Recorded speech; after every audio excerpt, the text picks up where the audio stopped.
Dalawang Russian national na sawi sa scuba diving malapit dyan sa Verde Island sa Batangas City.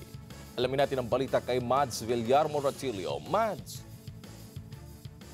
Patay ang dalawang Russian national habang nag-scuba diving sa Batangas. Ayon kay Captain Erland Lapitan ng Batangas Coast Guard Station, pasado 1:00 ng hapon kahapon nangyari ang insidente. Apat na Russian nationals anya ito na magkakasamang nag-dive. Pero dahil sa malakas na current ng tubig, nagkahiwa-hiwalay ang apat. Ang dalawa nakaahon anya kasama ang kanilang dive master. Pero ang dalawa pa, tinangay ng malakas na current at idineklarang missing. Agad naman nagsagawa ng search and rescue operation ng Coast Guard. Natagpuan ang isang diver at nadala pa anya sa St. Patrick Hospital sa Batangas pero idineklara itong dead on arrival.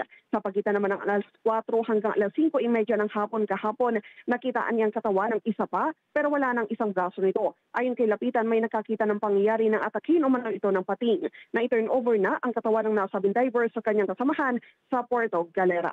Balik sa inyo, John Wedge.